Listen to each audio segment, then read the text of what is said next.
نحمده ونصلي على رسوله الكريم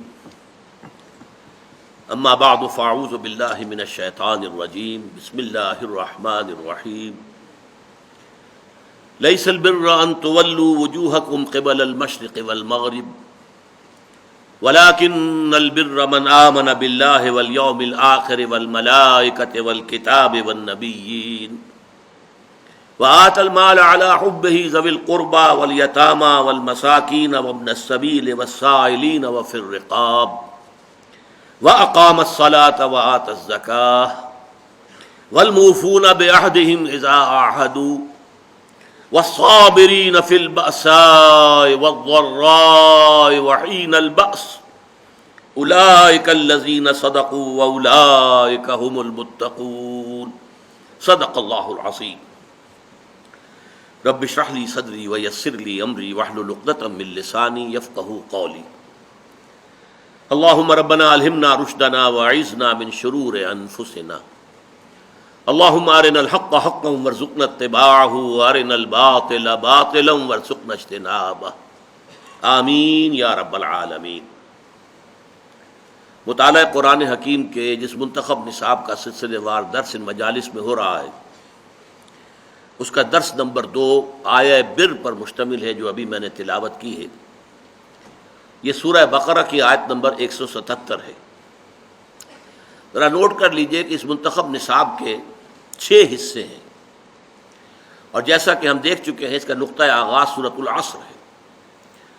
سورۃ العصر میں 4 لوازم نجات ہمارے سامنے آئے، تو اس منتخب نصاب کے پہلے حصے میں 3 اور اسباق ایسے جامع ہیں جس میں وہ 4 چیزیں جو ہیں مختلف اسلوب سے، مختلف الفاظ میں، مختلف سیاق و سباق میں جامع طور پر آئی۔ یہ جامع اسباق ہیں، پہلا سورۃ العصر، دوسرا یہ آیہ بر، 2 مزید درس۔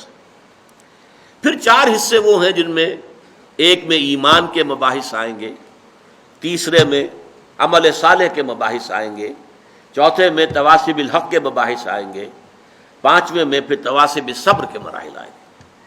چھٹا حصہ پھر بہت جامع ہے، سورۃ الحدید، وہ ایک ہی سورت ہے اور وہ بہت جامع ہے، جیسے سورۃ العصر ویسے ہی سورۃ الحدید۔ یہ جو آیہ مبارکہ ابھی میں نے تلاوت کی ہے، اس کے ضمن میں پہلے چند بنیادی باتیں نوٹ کر لیجیے۔ پہلی بات یہ کہ یہ ایک آیت ہے، اس سے پہلے ہم نے ایک سورت پڑھی، سورۃ العصر ایک سورت ہے اور یہ آیت ہے، جبکہ حجم کے اعتبار سے ہمیں نظر آ رہا ہے کہ یہ آیت کہیں زیادہ بڑی ہے، جبکہ سورۃ العصر جو ہے شاید اس کے چوتھے حصے کے برابر ہوگی، بلکہ شاید اس سے بھی کم ہوگی۔ اس حوالے سے یہ بات نوٹ کر لیجئے، قرآن مجید میں آیتیں چھوٹی بھی ہیں، بڑی بھی ہیں، سورتیں چھوٹی بھی ہیں، بڑی بھی ہیں۔ 3 سورتیں ہم دیکھ چکے ہیں جو 3 آیات پر مشتمل ہیں، اور سورہ بقرہ جو ہے 286 آیات پر مشتمل ہے۔ تو آیتیں بھی چھوٹی بھی ہیں، بڑی بھی ہیں، سورتیں چھوٹی بھی ہیں، بڑی بھی ہیں۔ یہ تمام چیزیں جو ہیں، ایک میں چاہتا ہوں اصطلاح آپ نوٹ کر لیں، توقیفی کہلاتی ہیں، توقیفی، توفیقی نہیں، توقیفی۔ یہ موقوف ہے اس پر کہ حضور نے جو بتایا۔ یہ ایک سورت ہے، چاہے 3 آیات کی، وہ سورت کہلائے گی۔ یہ آیت چاہے اس سے 4 گنا 5 گنا زیادہ ہے حجم میں، یہ ایک آیت ہے۔ تو جو حضور نے فرمایا موقوف ہے حضور صلی اللہ علیہ وسلم کے بتانے پر، اس میں کوئی گرامر کا اصول نہیں ہے، اس میں کوئی بیان کا اصول نہیں ہے، اس میں کوئی انشاء کا اصول نہیں ہے، بلکہ اس میں واحد بنیاد کیا ہے، جیسے کہ حضور صلی اللہ علیہ وسلم نے ہمیں بتایا۔ دوسری بات نوٹ کیجئے کہ اس کا ہم ایک ترجمہ کرتے ہیں رواں، جس سے کہ آپ کو اس کا جو موضوع ہے اس کا اندازہ ہو جائے گا، پھر اس پر تھوڑی سی گفتگو ہوگی۔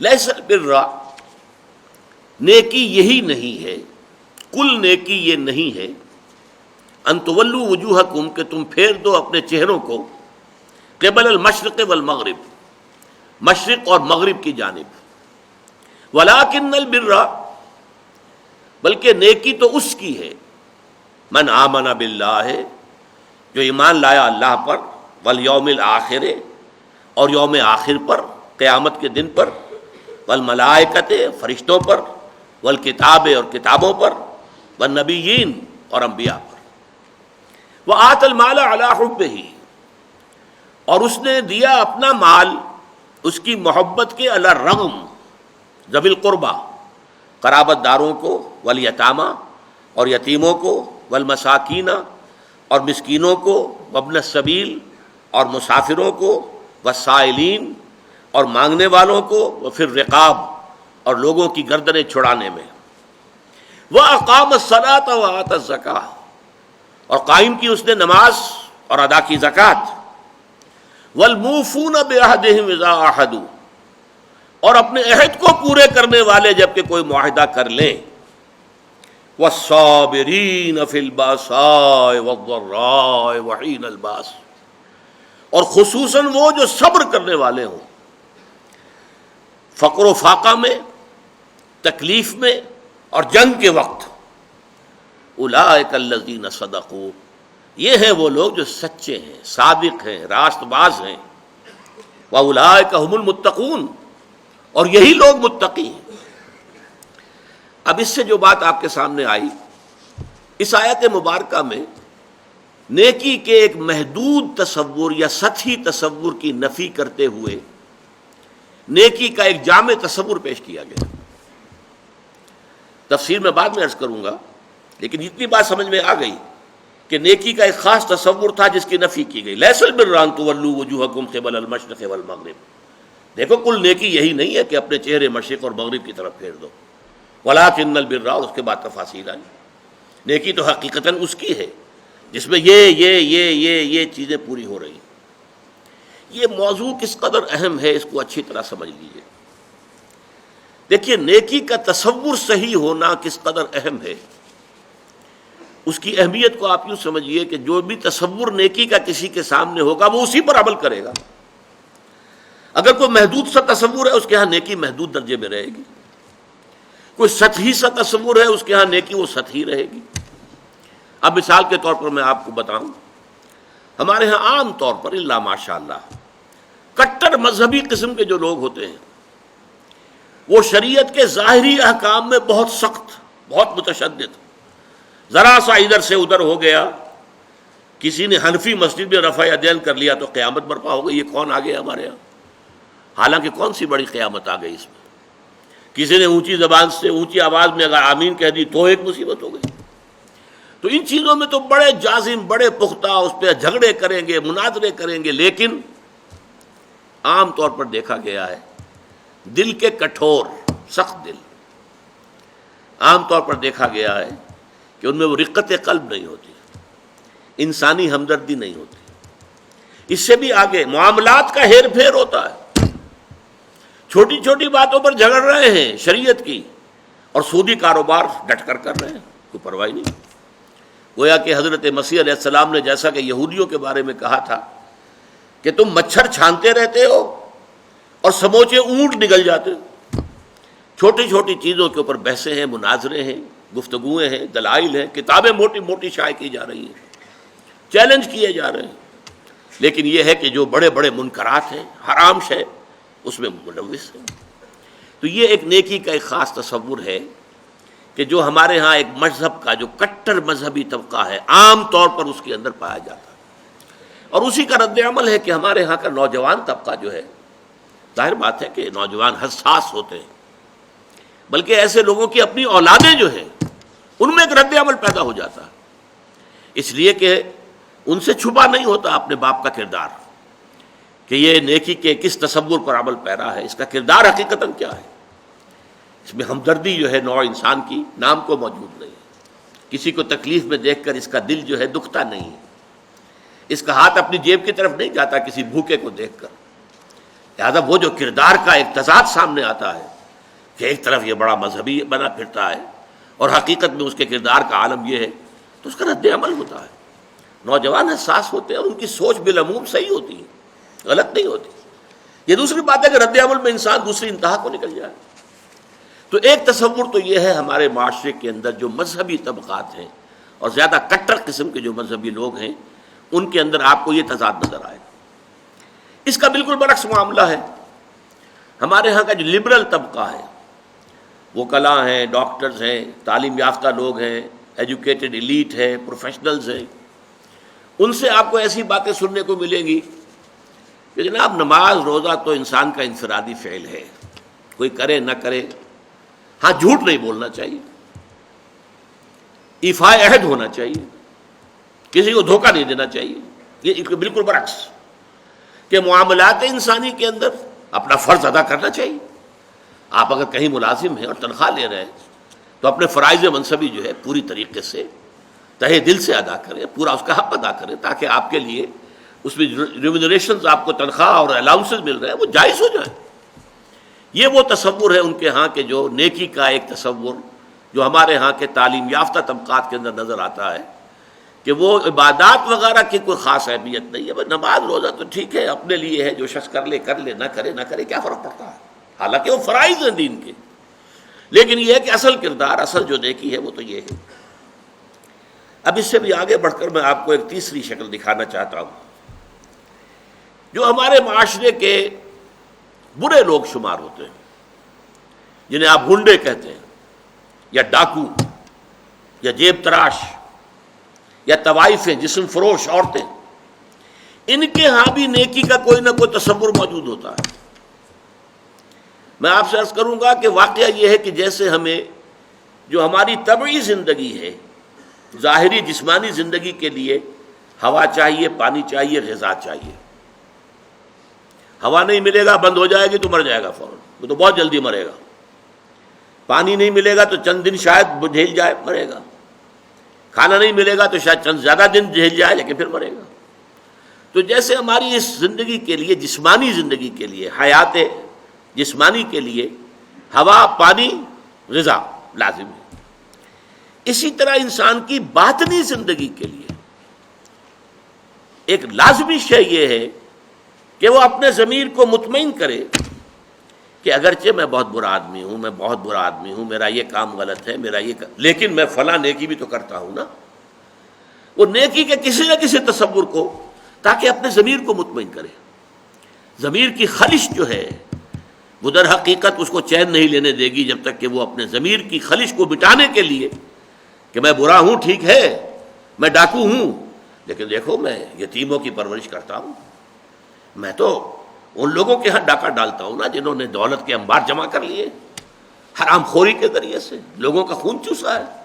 ان سیٹھوں نے، ان کارخانے داروں نے غریب مزدوروں کے خون سے اپنے یہ محل تعمیر کیے. ہم ڈاکہ وہاں ڈالتے ہیں. اور یہ نادو آپ نے سنا ہوگا، یہ کہانیاں ہیں کہ اپنے اپنے علاقوں کے یہ ڈاکو لوگ جو بڑے مشہور ہوئے ہیں ڈاکو، وہ اپنے اپنے علاقوں کے بیواؤں کے سرپرست، یتیموں کے سرپرست، وہاں خیر کے کام کرنے والے، تاکہ وہ اپنے ضمیر کو مطمئن کریں کہ ہمارے ہاں اگر یہ ہے تو یہ بھی ہے، آخر ہم نے نیکی کا ایک بندوبست تو کیا ہوا ہے نا. اس طرح جیب تراش آپ کو مل جائے گا. ان کے ہاں بھی ایک رولز آف کانڈکٹ ہیں. آپ کے علم میں ہوگا کہ علاقے تقسیم ہوتے ہیں اور وہاں جتنے جیب تراش ہوتے ہیں ان کا ایک گروہ ہوتا ہے، اور ہر ان میں سے کارکن جو ہے وہ جتنی بھی جیب تراش کر کے جو رقم شام تک جمع کرے گا اسے لا کر گروہ کے پاس رکھ دینا لازم ہے. اگر اس میں سے کچھ رکھے گا تو بے ایمان ہے. یعنی جہاں تک جیب تراشی کا تعلق ہے اس میں بے ایمانی کا کوئی تعلق نہیں. پیشے میں عیب نہیں، رکھیے نا فرہاد کو نام. پیشہ جو ہے وہ تو پیشہ ہے ہمارا، لیکن بے ایمان وہ شمار ہوگا کہ جس نے جو بھی کمائی دن بھر کی تھی وہ ساری لا کر گرو کے سامنے نہیں رکھ دی، پھر وہ گرو تقسیم کرے گا. یہ ان کے ہاں کے ہیں رولز آف کانڈکٹ ہیں. ان میں ذرا سا ادھر سے ادھر ہو جائیں گے آپ تو ظاہر بات ہے کہ اس میں پھر اس کو بے ایمانی کہیں گے. مجھے یاد آ رہا ایک واقعہ، ہمارے ہاں منٹگمری میں جو اب ساہیوال کہلاتا ہے، ایک خاتون تھی، اچھے گھرانے کی خاتون تھی، لیکن برے دن ان پر آئے. وہ ہمارے ہاں کچھ ہماری والدہ صاحبہ مرحومہ کا ہاتھ بٹانے کے لیے آ جاتی تھی، کام کرتی تھی، والدہ ان کی کوئی مدد کرتی رہتی تھی. انہوں نے لا کے ایک دن ہماری والدہ صاحبہ کے پاس، مرحومہ کے پاس، اگرچہ ہمیں معلوم نہیں ہوا، کچھ زیور رکھ دیا کہ میرا بیٹا ہے، اس نے یہ زیور تیار کیا اپنی شادی کے لیے، یہ آپ اپنے پاس رکھ لیجئے، اور اس وقت فوری رقم ہمیں ضرورت ہے تو اتنی رقم خرچ دے دیجیے. والدہ نے دے دیا، معاملہ سمجھا جیسے کہ ہوتا ہے. بعد میں معلوم ہوا کہ وہ تو چوری کا مال تھا، اور اس کا بیٹا جو ہے وہ ایک طوائف کے ہاں ملازم تھا اور طوائف کی چوری کی. اب جب یہ معاملہ پولیس میں گیا تو پولیس کے سامنے جب یہ بات کھلی کہ مال تو ہے وہ ڈاکٹر اسرار صاحب کی والدہ کے پاس، میرے پاس آئی پولیس، میں نے کہا ہاں بھائی ہوا تو ہے، میں نے والدہ سے پوچھا، انہوں نے کہا ہاں ہے۔ وہ جا کر جو ہے وہاں پر ہم نے زیور رکھ دیا۔ وہاں میں نے دیکھا وہ طوائف وہاں موجود تھی۔ اب دیکھیے جسم فریب شہرت ہمارے معاشرے میں ہم انہیں کتنا گھٹیا سمجھتے ہیں، لیکن وہاں وہ دھڑلنے سے بات کر رہی تھی کہ جیسے وہی کہ پیشے میں عیب نہیں، رکھیے نہ فرحات کو نام، یہ تو پیشہ ہے نا۔ اس نے اس لڑکے کے بارے میں کہا جی بڑا ہی چنگا لڑکا سی، بڑا کم کرتا رہا، پتہ نہیں کب بندہ جو ہے وہ بے ایمان بندے دیر ہی نہیں لگی۔ اب وہ بے ایمان اب ہوا جب کہ اس نے چوری کی، ورنہ ساری ایمانداری ان کے گھر کے اندر چل رہی تھی، پورا جو اس کا پروفیشن تھا اس میں بھی کوئی بری بات نہیں تھی۔ اور یہ آپ کو معلوم ہے کہ یہ طوائفیں جو ہے جب محرم کے دن آتے ہیں، تعزیے نکلتے ہیں، تو کالے کپڑے پہن کر جلوسوں کے ساتھ جانے والیاں، پھر یہ کہ سبیل لگانے والیاں، اور یہ کہ جو ہمارے ہاں اولیاء اللہ کے مقابر ہیں ان کے جو بھی مزارات ہیں ان پر جب عرس ہوتے ہیں تو وہاں جا کر دھمال کھیلنے والی ہیں، یہی ہے نا، وہ کام نیکی کا کر رہی ہیں۔ فلاں بزرگ کے ہاں جا کے گئی ہیں نا، وہاں جا کر دھمال کھیلا ہے، وہ تو اصل میں اپنے بزرگ کے ساتھ عقیدت کے حوالے سے کیا ہے، یا یہ کہ احترام ہو رہا ہے محرم کا۔ اس طریقے سے واقعہ یہ ہے کہ کوئی نہ کوئی نیکی کا تصور ہر برے سے برا انسان اپنے دل میں رکھتا ہے، تب اپنے آپ کو مطمئن کرتا ہے۔ اگر نہ ہو تو رات کو نیند نہیں آئے گی، آدمی پاگل ہو جائے گا، آدمی کی اندر سے شکست ہو جائے گی، شکست و ریخت ہو جائے گی اس کی شخصیت کی، ٹوٹ پھوٹ کر رہ جائے گا انسان اپنے اندر سے۔ تو یہ نیکی کے بہت سے تصورات ہیں جو ہمارے معاشرے کے اندر آج موجود ہیں۔ یہ ہے بہت اہم موضوع۔ یہاں اس سورہ آیت مبارکہ میں ایک خاص واقعہ جو ہے اس کا پس منظر ہے، اب اس کو سمجھ لیجئے کہ یہ موضوع یہاں زیر بحث کیسے آ گیا۔ یہ تیسرا نقطہ ہے، اس کو شان نزول بھی کہتے ہیں، اور در حقیقت یہ میں اس کے لیے لفظ استعمال کر رہا ہوں پس منظر۔ اس آیت کے پس منظر میں تحویل قبلہ کا جو واقعہ ہوا ہے وہ ہے، آپ کے علم میں ہوگا کہ حضور جب تک مکے میں رہے آپ نماز ایسے پڑھتے تھے، خانہ کعبہ کے جنوبی سمت میں کھڑے ہوتے تھے، جو رکن یمانی ہے، اور دوسرا وہ رکن ہے جس میں کہ حجر اسود نصب ہے۔ ان دونوں کے درمیان اگر کوئی شخص کھڑا ہوگا تو اس کو کہتے ہیں استقبال القبلتین، بیک وقت خانہ کعبہ بھی سامنے ہے اور بالکل سیدھ میں بیت المقدس بھی سامنے ہے۔ استقبال القبلتین مکے میں رہتے ہوئے ممکن تھا، اس لیے کہ اگر آپ خانہ کعبہ کے جنوب میں کھڑے ہیں تو آپ کے سامنے کعبہ ہے اور اسی سیدھ کے اندر بیت المقدس بھی ہے۔ لیکن جب آپ ہجرت فرما کر تشریف لے آئے مدینہ منورہ، اب مدینہ منورہ کے جنوب میں ہے بیت اللہ، خانہ کعبہ مکہ مکرمہ، اور شمال میں ہے بیت المقدس، لہذا اب استقبال القبلتین تو ممکن نہیں۔ اب یہ ہم نہیں جانتے، نہیں کہہ سکتے کہ آیا یہ کسی وحی خفی کی بنیاد پر ہوا، اس لیے قرآن میں کوئی وحی جلی موجود نہیں ہے، یا یہ حضور کا اپنا اجتہاد تھا جس سے کہ اللہ تعالیٰ نے پھر ریکگنائز کر لیا، اس کو منظور کر لیا۔ لیکن حضور نے مدینے جا کر نماز پڑھنی شروع کی بیت المقدس کی طرف رخ کر کے، شمال کی طرف، اور خانہ کعبہ پشت پر ہے۔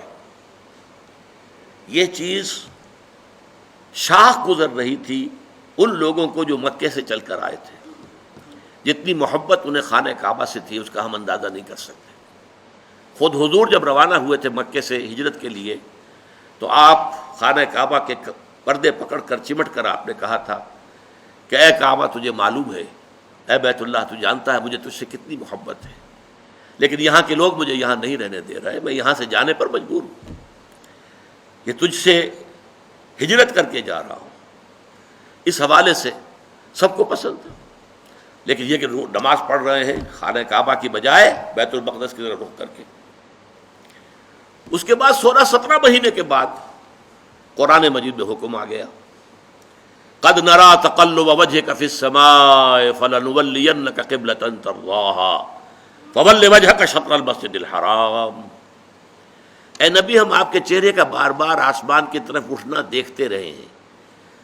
حضور انتظار کر رہے تھے کہ کب حکم آئے کہ ہم خانہ کعبہ کی طرف رخ کر لیں۔ اس سے میرا گمان یہ ہے کہ وحی خفی کی بنیاد پر حضور کا فیصلہ تھا۔ قرآن مجید میں جو وحی آ گئی ہے شامل ہے، اسے وحی جلی کہتے ہیں، اور حضور پر اور بھی وحی ہوتی تھی، وحی خفی جو قرآن مجید میں شامل نہیں ہے۔ بہت سی احادیث در حقیقت وہ وحی ہی پر مبنی ہے، لیکن وہ باللفظ نہیں ہے، بالمعنی ہے، اور وہ وحی جلی نہیں ہے، وحی خفی ہے۔ تو یہ معلوم ہوتا ہے وحی خفی کی بنیاد پر تھا، لیکن حضور پر بھی شاخ گزر رہا تھا اور مکے والوں پر بھی شاخ گزر رہا تھا، اور حضور بار بار آسمان کی طرف نگاہ اٹھاتے تھے کب جبرائیل آئیں اور کب یہ حکم ہو کہ ہم اپنا رخ بدل دیں اور بجائے شمال کی طرف رخ کر کے نماز پڑھنے کے جنوب کی طرف رخ کر کے نماز پڑھیں۔ تو اللہ فرماتا ہے قد نرا تقلب وجهك في السماء فلنولينك قبلة ترضاها۔ اے نبی ہم دیکھتے رہے ہیں آپ کے چہرے کا آسمان کی طرف بار بار اٹھنا، تو لیجئے ہم بدل دیتے ہیں، آپ کا چہرہ کر دیتے ہیں رخ اسی طرف جو آپ کو پسند ہے۔ فول وجهك شطر المسجد الحرام، تو اب اپنا رخ پھیر دیجئے مسجد حرام کی طرف۔ فیصلہ حکم آ گیا۔ اب یہاں نوٹ کیجئے، یہاں وہ جو مذہبی ایک خاص ذہنیت تھی جس کا میں نے پہلے ذکر کیا تھا، جن کے نزدیک ظواہر کی بہت اہمیت ہے۔ ہر عمل کا ایک تو ہے باطن، اس کی روح، ایک اس کا ظاہر ہے، لیکن عام طور پر جو کٹر قسم کے اور جو زیادہ سمجھدار لوگ نہیں ہوتے، ان کے اندر زیادہ اہمیت جو ہے وہ ظواہر کی ہو جاتی ہے، باطن کی طرف توجہ نہیں ہوتی، روح کی طرف جو ہے توجہ نہیں ہوتی۔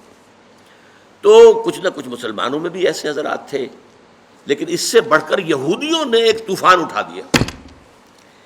پہلے تو یہودی خوش تھے، انہیں یہ احساس ہوا کہ محمد تو ہمارے کیمپ فالوور ہیں، جب ہمارے قبلے کی طرف رخ کر کے انہوں نے نماز پڑھنی شروع کی ہے، اس کا مطلب ہے کہ ہی از فالوئنگ اس، تو ہمارے پیروکار ہو گئے، تو جھگڑا کائے کا ہے۔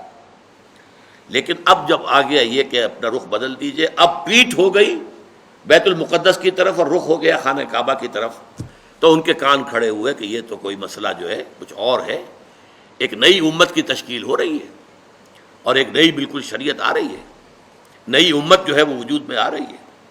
انہوں نے اس کو ایک مسئلہ بنا لیا، پروپیگنڈے کا طوفان کھڑا کر دیا۔ یہ کیسے نبی ہیں جن کا قبلہ ہی معین نہیں ہے؟ 16 مہینے ادھر رخ کر کے نماز پڑھی، اگر ادھر کا قبلہ تھا تو وہ غلط تھا، تو 16 مہینے کی نمازیں زیرو ہو گئی، اور اگر وہی صحیح قبلہ تھا تو اب جو نمازیں پڑھ رہے ہیں وہ زیرو ہو گئی۔ قبلہ تو اپنی جگہ سے نہیں ہل سکتا، قبلہ تو ایک ہی ہوتا ہے، ان کا قبلہ ہی معین نہیں ہے۔ 16 مہینے ادھر رخ کر کے نماز پڑھی، اب ادھر رخ کر لیا۔ اور جیسا کہ میں نے عرض کیا، مسلمانوں میں بھی ایسے سادہ لوگ، سادہ مزاج لوگ تھے، وہ ان کے اس پروپیگنڈے سے بہت متاثر ہوئے، لہذا ایک خلش، ایک بے چینی، اگرچہ ظاہر بات ہے کہ حضور نے وحی سنائی ہے، اللہ کا حکم آیا ہے فول وجهك شطر المسجد الحرام وحيث ما كنتم فولوا وجوهكم شطرہ، نہ صرف یہ کہ اب فوراً اپنا رخ جو ہے مسجد حرام کی طرف کر دو، چنانچہ آپ کے علم میں ہوگا جو لوگ وہاں گئے ہیں، وہاں مدینے میں ایک مسجد ہے مسجد القبلتین، حضور ایک خاص قبیلے میں گئے ہوئے تھے، ظہر کی نماز کا وقت وہاں آ گیا، وہاں کوئی دعوت طعام تھی، ظہر کا وقت آ گیا تو کھڑے ہو گئے نماز پڑھنے کے لیے، صحابہ پیچھے کھڑے ہیں۔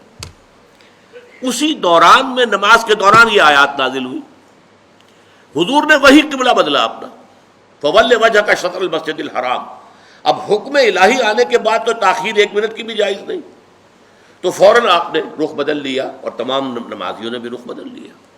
اس لیے اس مسجد میں 2 طرف محرابیں بنی ہوئی ہیں، ایک محراب جو ہے وہ شمال کی طرف ہے بیت المقدس کی طرف، اور ایک محراب ہے مکے کی طرف جنوب کی جانب، اسی لیے اس کو کہتے ہیں مسجد القبلتین، 2 قبلوں والی مسجد۔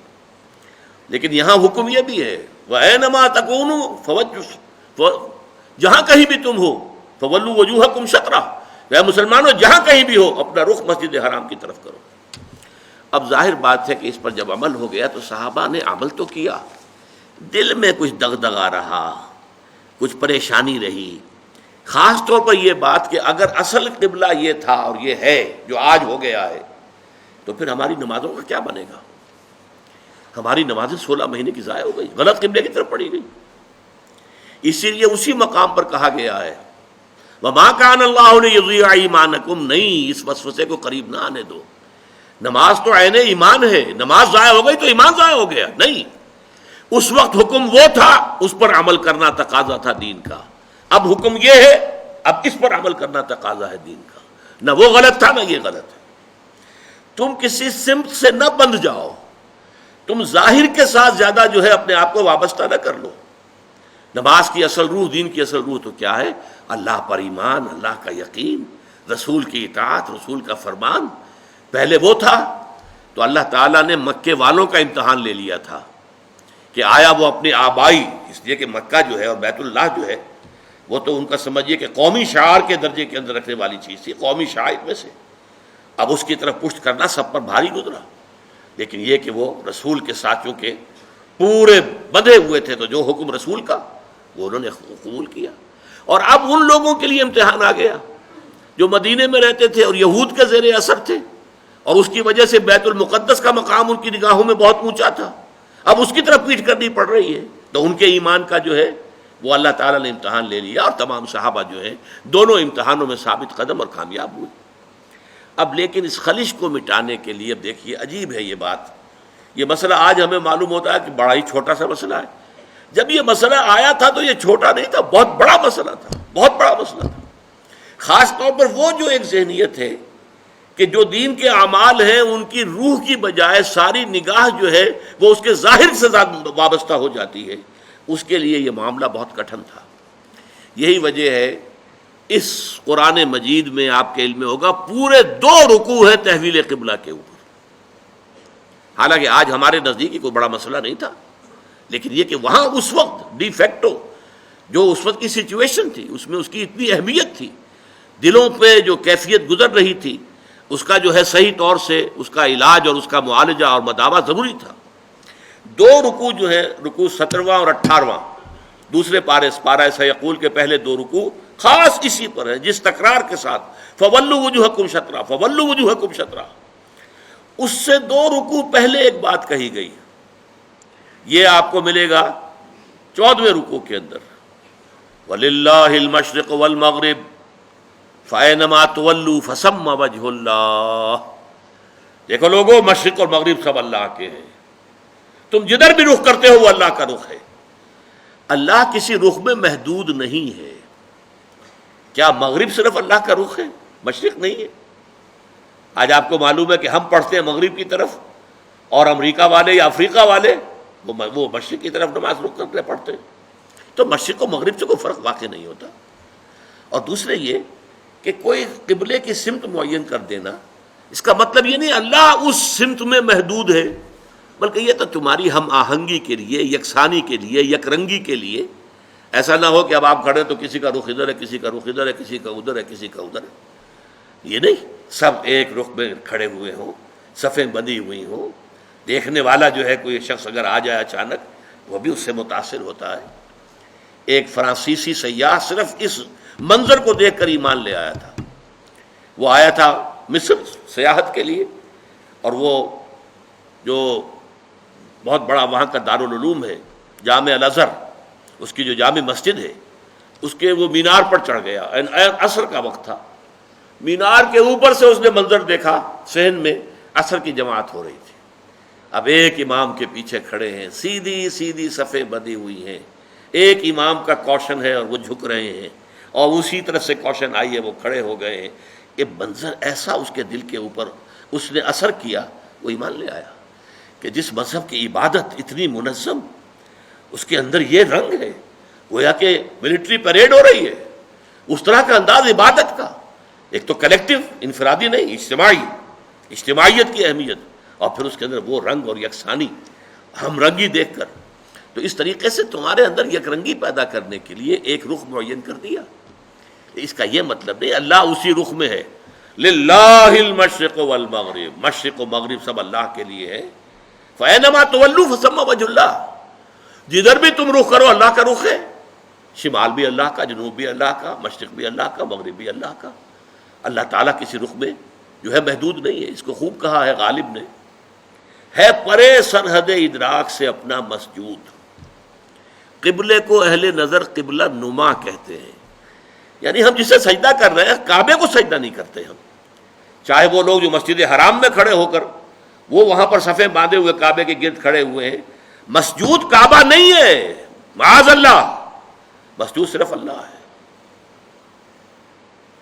اس لیے ہے پرے سرحد ادراک سے اپنا مسجود. مسجود ہمارا جو ہے وہ تو ادراک، ہمارے عقل اور فہم اور ہمارے تخیل اور تصور سے وراء الورا ثم وراء الورا ثم وراء الورا، ہے پرے سرحد ادراک سے اپنا مسجود.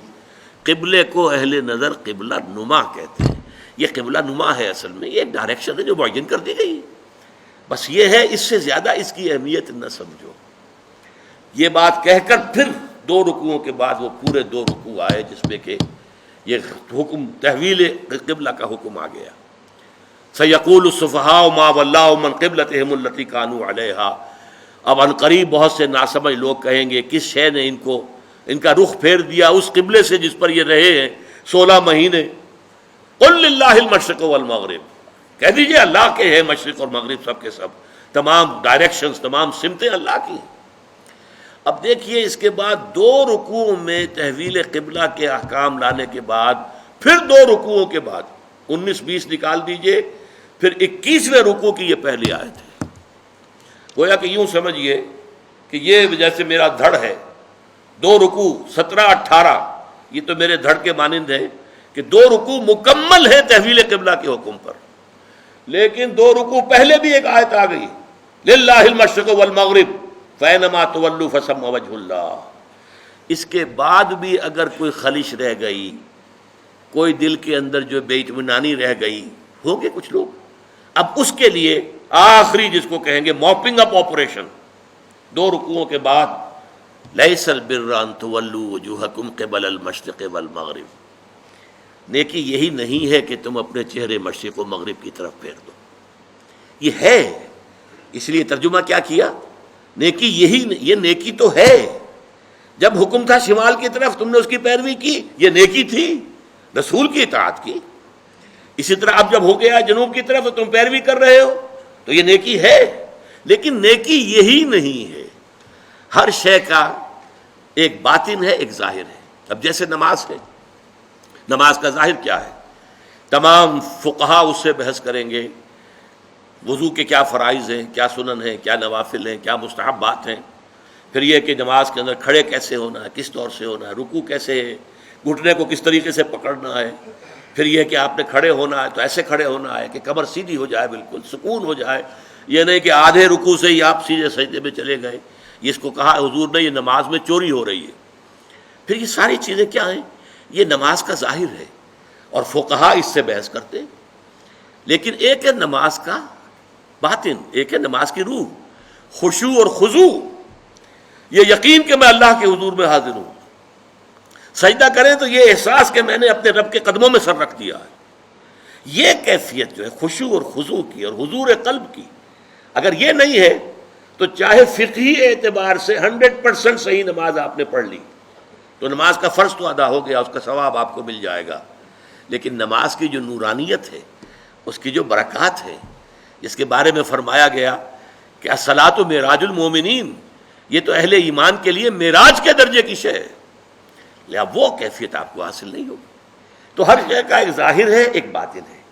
ایک اس کے ظاہری احکام ہے جن سے بحث کرتے ہیں فقہا، فقہ بحث کرتی ہے، شریعت بحث کرتی ہے. دوسرے داخلی کیفیات ہیں، ظاہر بات ہے فقہ اس سے بحث نہیں کر سکتی. اب جیسے نماز ہے، نماز کا ظاہر کیا ہے، تمام فقہا اس سے بحث کریں گے. وضو کے کیا فرائض ہیں، کیا سنن ہیں، کیا نوافل ہیں، کیا مستحبات ہیں.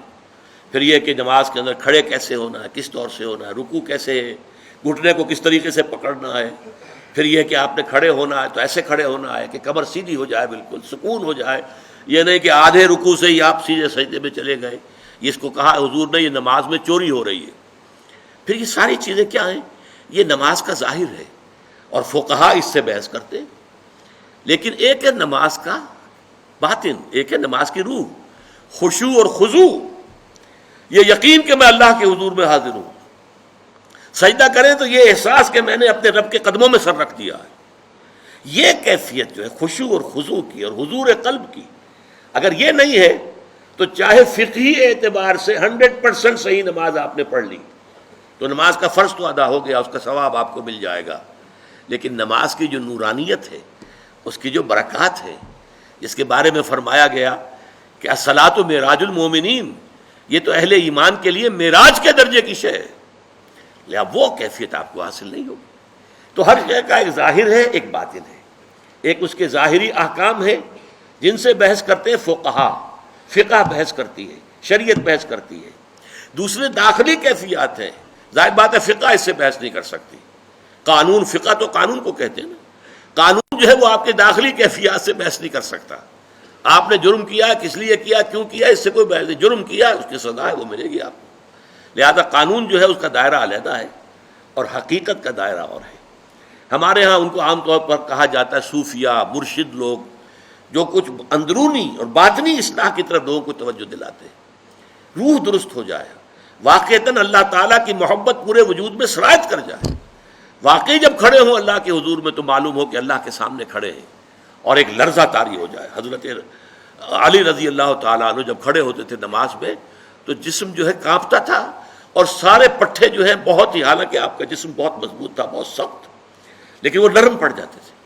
چنانچہ ایک موقع پر آپ کے جسم میں کسی جگہ پر ایک تیر گھپ گیا، اس سے بہت کھینچا نہیں نکل رہا تھا، پٹھے جو اندر سے ایسے کھینچے ہوئے تھے کہ انہوں نے اس تیر کو پکڑا ہوا تھا، جکڑا ہوا تھا.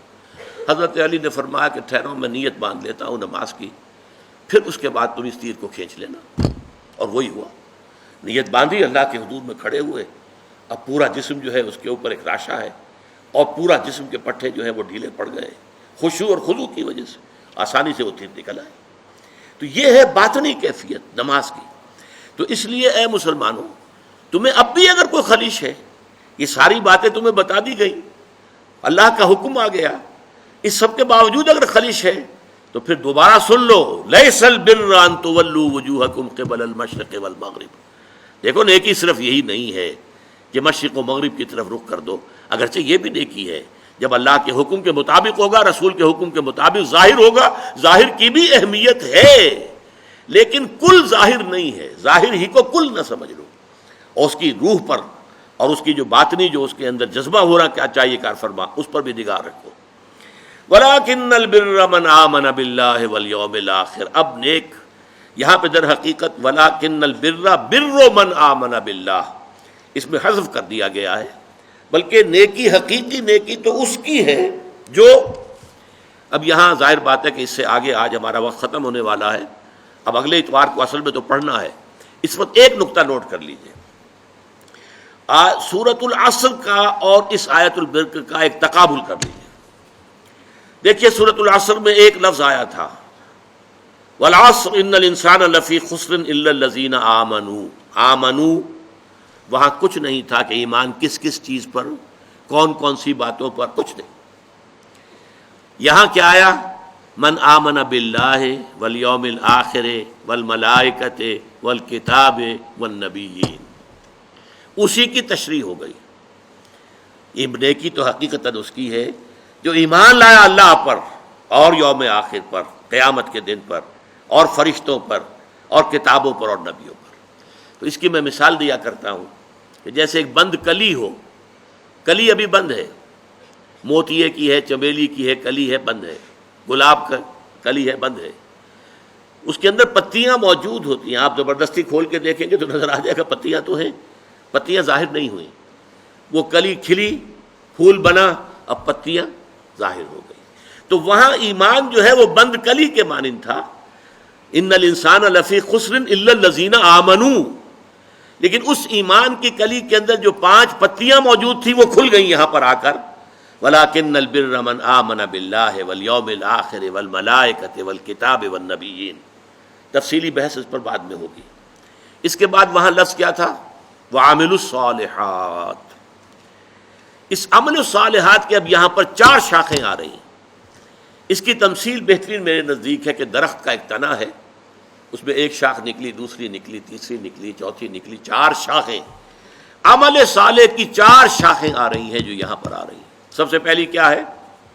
وآت المال علی حبہ ذوی القربى والیتامى والمساکین وابن السبیل والسائلین وفی الرقاب. اس کا ایک جامع لفظ لائیں گے تو انسانی ہمدردی. سب سے پہلا جو ہے، پہلی شاخ، اہم ترین شاخ انسانی ہمدردی ہو، کہ انسان کسی کو دکھ میں دیکھے تو خنجر چلے کسی پہ، تڑپتے ہیں ہم امیر، سارے جہاں کا درد ہمارے جگر میں ہے. اسی کو ہمدردی کہتے ہیں. ہمدردی کیا معنی؟ ہم جماعت، ہم عصر، ایک زمانے کے لوگ، ایک جماعت میں پڑھنے والے طالب علم، ہم جماعت، ہم درد، جن کا درد کامن ہو جائے. تکلیف آپ کو ہو رہی ہے، میں بھی محسوس کر رہا ہوں اس تکلیف کو اپنے دل میں، اس کا نام ہمدردی ہے. اگر کوئی بھوکا ہے، پیاسا ہے، غریب ہے، کسی کے تن پر کپڑا نہیں ہے، کوئی ہاتھ دراز کر رہا ہے آپ کے سامنے، اپنی عزت نفس ہتھیلی پر رکھ کر آپ کے سامنے پیش کر دی ہے، کوئی جکڑا گیا ہے، کوئی غلام ہے، اسے چھڑانے کے لیے پیسہ خرچ کرنا ہے، یا کوئی شخص ہے جو قرض کے اندر اس طرح بندھ گیا ہے کہ جتنی بھی حرکت کرتا ہے، ہاتھ پاؤں مارتا ہے، کچھ اور ہی الجھتا چلا جاتا ہے. اس کو کہیں ایک بڑی سی کوئی امداد دے کر ایک دفعہ اس سے چھٹکارا دے دیا جائے، بجائے اس کے کہ اسے صرف اس کی مینٹیننس کے لیے کچھ تھوڑی تھوڑی خیرات دی جاتی رہے. ایک یکمشت جو ہے وہ بڑی، یہ سارے ہیں. وَلَٰكِنَّ الْبِرَّ مَنْ آمَنَ بِاللَّهِ وَالْيَوْمِ الْآخِرِ وَالْمَلَائِكَةِ وَالْكِتَابِ وَالنَّبِيِّينَ. اور عمل صالح میں سب سے پہلے مقدم ترین، یہ بڑی اہم بات ہے، اس پر تفصیل سے گفتگو ہوگی بعد میں. اور دیا اس نے مال اس کے محبت کے علی الرغم، مال ہر ایک کو محبوب ہے، لیکن وہ آدمی اپنا مال دے رہا ہے، وہ نیک اگر حقیقتاً ہے، کس کو دے رہا ہے؟ اپنے غریب قرابت داروں کو سب سے پہلے وہ ہیں، پھر یتیم، مسکین، مسافر. حالت مسافرت میں یہ کیفیت عام طور پر طاری ہو جاتی ہے کہ آدمی کو ضرورت ہوتی ہے مدد کی. وسائلین، مانگنے والے، وفر رقاب، گردنوں کی چھڑانے میں. دوسری شاخ واقام الصلاۃ، نماز قائم کی. تیسری شاخ وآت الزکاۃ، زکوٰۃ ادا کی. یہ دو عبادات کی شاخیں ہو گئی. پہلی شاخ انسانی ہمدردی، دوسری دو شاخیں عبادات میں جو اصل ہے، بنیادی ہیں، صلاۃ اور زکوٰۃ. نمبر 3 والموفون بعہدہم اذا عاہدوا. یہ بھی عمل کی ایک بات ہے. جب کوئی معاہدہ ہو جائے، کوئی کانٹریکٹ ہے، کوئی پرومس ہے، اس کو پورا کرنا. اس میں سٹریم لائننگ ہو جاتی ہے، اس لیے کہ تمام معاملات جو انسانی ہیں وہ معاہدے کے بل پر چلتے ہیں، کانٹریکٹ کے بیسس پر چلتے ہیں. کوئی بڑا بلڈنگ کا کام ہے، کوئی بڑا کاروبار ہے، کانٹریکٹ ہے، سپلائی کا کانٹریکٹ ہے وغیرہ، امپلائی کانٹریکٹ ہے، یہ کانٹریکٹس ہیں. ایک ملازم آپ نے رکھا ہے، وہ شام تک کام کرے گا اور شام کو آپ اسے 100 روپے دیں گے، یہ کانٹریکٹ ہے. کانٹریکٹ کو پورا کرنا، معاہدوں کو پورا کرنا، گویا کہ سٹریم لائننگ ہو جائے پورے کے پورے معاشرے کے اندر. جو باہمی معاملات ہیں، بین الانسانی تعلقات، اس میں عہد کی پابندی. اور آخری بات یہ صبر جو سورۃ العصر میں ہے، وَتَوَاصَوْا بِالصَّبْرِ وَالصَّابِرِينَ فِي الْبَأْسَاءِ وَالضَّرَّاءِ وَحِينَ الْبَأْسِ. صبر کرنے والے فقر و فاقہ میں. وَلَنَبْلُوَنَّكُمْ بِشَيْءٍ مِّنَ الْخَوْفِ وَالْجُوعِ وَنَقْصٍ مِّنَ الْأَمْوَالِ وَالْأَنفُسِ وَالثَّمَرَاتِ. ہم لازماً تمہیں آزمائیں گے، کچھ خوف سے، کچھ بھوک سے، کچھ جانی اور مالی نقصانات سے. اس راستے میں آئے ہو اگر، تو اب قدم قدم پر امتحان آئیں گے، تمہیں آزما لیا جائے گا کہ واقعتاً تم ایمان لائے ہو. تو چاہے فقر و فاقہ ہو، چاہے تکلیفیں ہوں، اور چاہے جنگ میں نقد جان ہتھیلی پر رکھ کر پیش کرنا پڑے، اپنے آپ کو اپنے حاضر ہو جانا پڑے، ثابت قدم رہنا.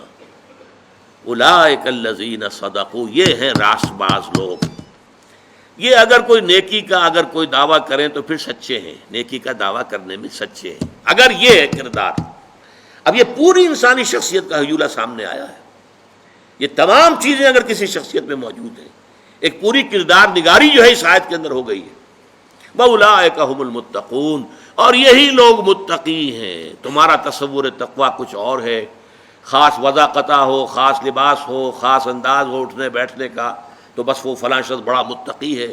متقی یہ ہے جس میں یہ سارے اوصاف ہوں. یہ ہے ایک جامع شخصیت. اور واقعہ یہ ہے نیکی کے موضوع پر یہ قرآن حکیم کا جامع ترین مقام ہے نیکی کی اصل حقیقت کو سمجھنے کے لیے، اور یہ کہ اس کے اوپر واقعتاً قرآن کا تصور نیکی کا کے موضوع پر صرف اس ایک آیت کی روشنی میں مکمل تصنیف کی جا سکتی ہے، مکمل کتاب لکھی جا سکتی ہے۔ تو اس کے جو مختلف اجزاء جو آج ہم نے صرف نوٹ کیے ہیں، اب ان پر تفصیل سے گفتگو اگلے اتوار کو ہوگی۔